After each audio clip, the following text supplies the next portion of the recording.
Years later, the Labour government in Britain made a proposal to the Indian leaders, which Somerville's has written about, was almost identical in principle with the suggestion made by President Roosevelt in 1942. Right. And the 1942 incident, I'll just close with this, when Churchill threatened to resign. This was in a draft of a letter which he did not send, but he showed to Harry Hopkins, who was in his wartime rooms. And this was not over the activities of the Americans in India. It was really over Roosevelt pressurizing him to make an announcement about self-determination for India. Churchill was agreeable that this would be the eventual outcome, but he would not be pressurized into making it. And that is an interesting little episode of which I think more should be known.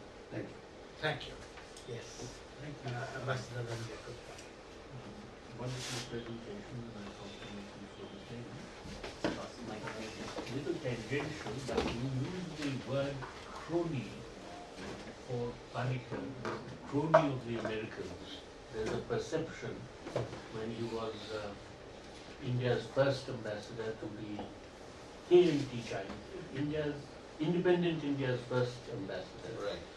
In fact, from what little I know, and I stand to be corrected, his dispatches as ambassador to KMT China are in strong contrast to his dispatches as India's first ambassador to Communist China. And how the circle could be, the square could be circled or the other way around is difficult to understand.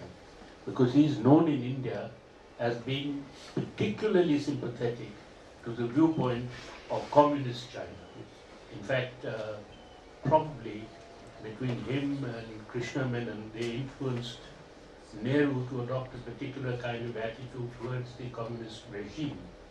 So why this perception of him being a crony of the Americans? Any other? Yeah. I wanted to ask how. So I just wanted to ask. Okay, what was it? Hold it in front. I don't know if it's on. It is.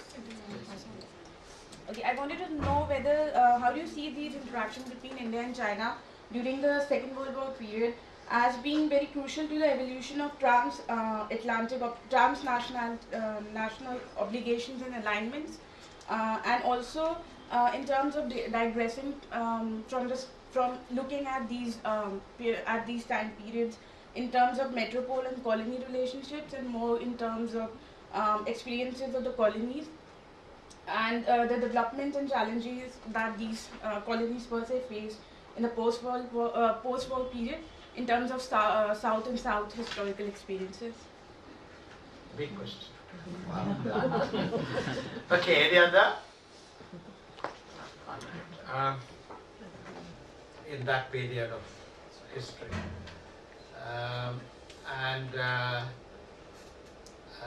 It's about attitudes to revolutionary change and anti-colonial struggles. The Institute of Pacific Relations.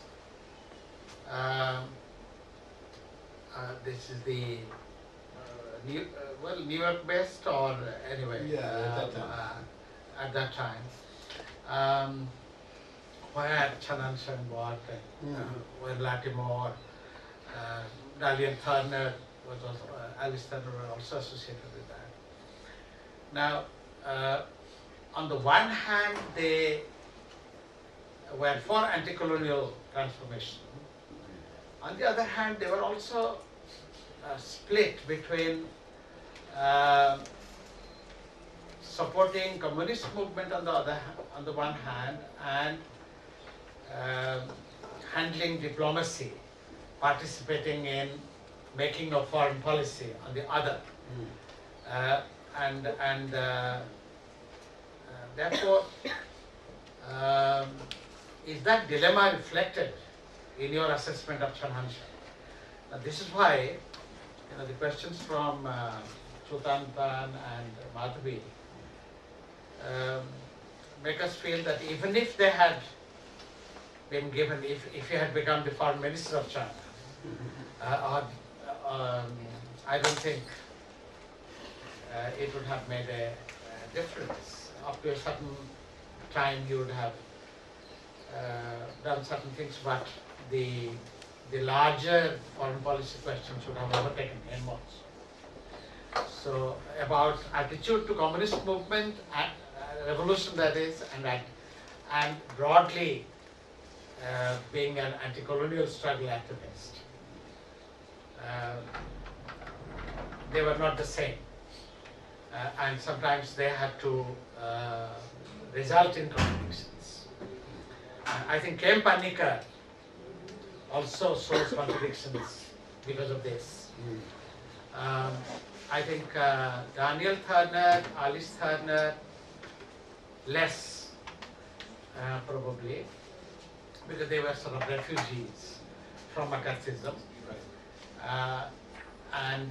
But I think they reconciled. For them, the Indian and Chinese revolutionary movements were very important, and anti-colonial struggles to promote that.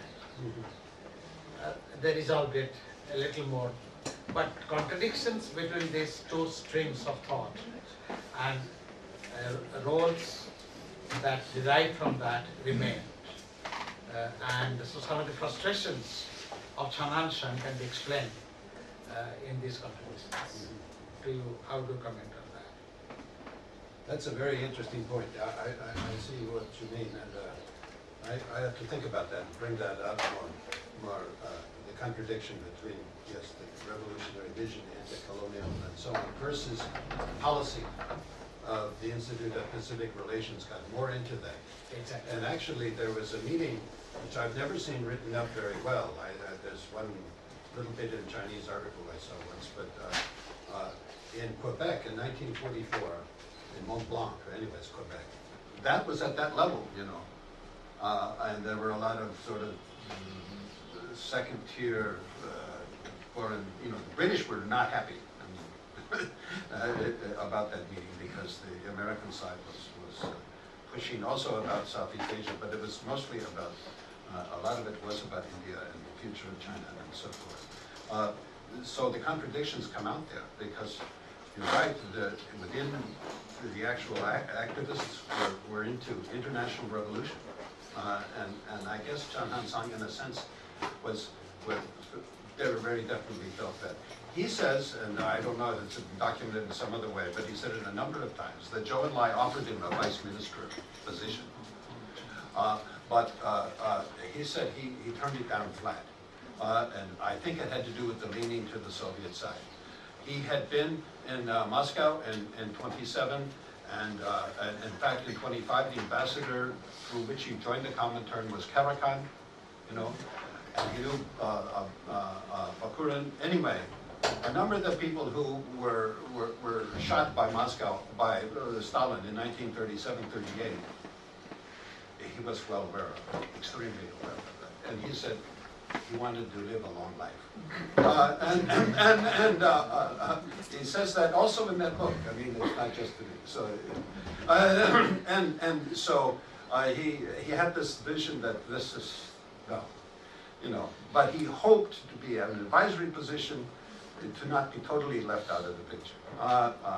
But that is that contradiction, right? Yeah. Exactly. I mean, Exactly. in a way, and about Panikar, I stand corrected. I think I don't know all that much about Panikar, although I do see contradictions. I think crony is, I was thinking more as a Nehru crony, but also I mentioned he was too close to the U.S. from a Chinese perspective. By the way, he didn't say US crony. He said Nehru crony. But he was also perceived like this. Well, you know the Korean War episode where he plays an intermediary, or of sorts, for instance. And so, but I don't know enough about Panikar, and I may have been rather unfair about Panikar, but Ranjpai and Chen Hansheng did not have a high opinion of him. So I'm reflecting there. Korean War, there is a footnote that the Chinese used him to convey a message of warning to the United States. Right. He conveyed it, but he was not believed, because he had the mischievous habit of starting rumors at receptions just to see what would happen. His nickname was Mr. Panicky. And just a last comment, one line. The way Madhavi put it, I don't know, and also there is a suggestion in Chutantan's comment that the two sides of Nehru, fascination with China and then knowing that India has to have a place and it will lead to conflict. I don't know. I think my reading of Nehru is, from both discovery of India and his letters and so on. It's not inevitability of conflict. I think it is a situation where big powers, rising powers, have to adjust to the new environment of mutual respect. Therefore, I think it's very important to see their formulations, and that is the way totality of Nehru's vision of China. We had a lot of discussions, you remember, on this, Giri, Mira, and writings also. And I think this is the thing, that sympathy with anti-colonial revolution as well as progressive social transformation revolution.